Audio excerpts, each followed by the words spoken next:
Hey y'all, Zach McDonald, your real estate agent here with Real Property Associates. I wanted to get you a quick video here. It's been a few days since my last video. I had the flu this week, so sorry about that. Haven't put out as many videos as I normally do, but wanted to get you one of the myth videos here. And the myth I want to discuss today is the idea that the company your agent works for matters.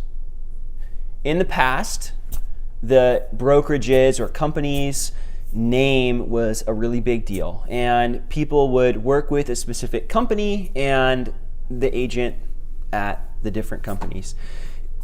Today, this has shifted a lot, and rarely do I hear, "Oh, I worked with you because you work for XYZ Realty." The majority of my clients that I talk to work with me because they want to work with me. And that's true of almost any real estate situation. Now, the interesting thing is that there are consumers that still do subscribe to the specific real estate company is the one for me. And that might be in a hyper-local market where there is a really dominant office in a neighborhood, but even still, people will be loyal to a specific agent. And what I've seen is that agents tend to jump from office to office. There are agents that remain loyal to their offices, but a lot of them will move offices for varying reasons. A lot of times it's to maybe save money on their commission splits or what they owe their company, their percentages, or maybe they will switch offices to maybe differentiate themselves or try to reinvent their marketing or their support team. There's a variety of reasons, but those are just a few. What tends to happen is that those clients will follow that agent to the new company and remain loyal to that particular agent. So I do think this idea is a myth that a specific company is really the most important thing here. And I think as we move forward, this is going to continue to change. I actually had this conversation with a friend yesterday.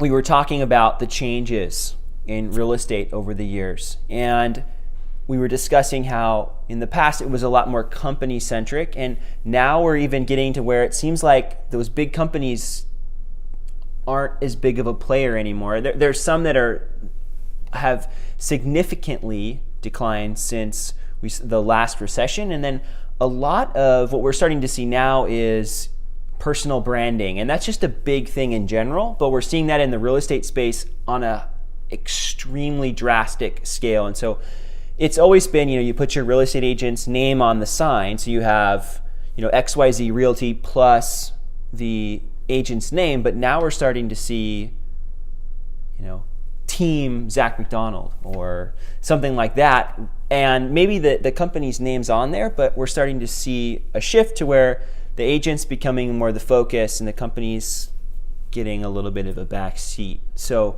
I think as time moves on, we're going to start to see even more of that, and the internet has been a big part of that.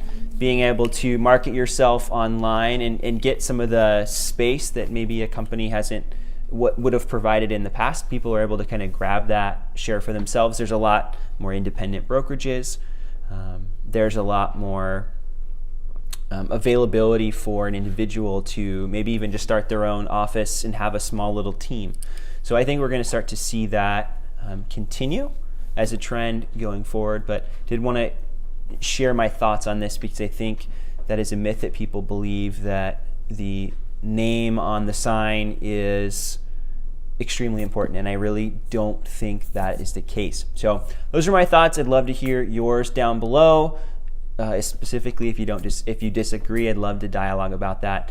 Again, I will be back at you here again with another video soon. Bye for now.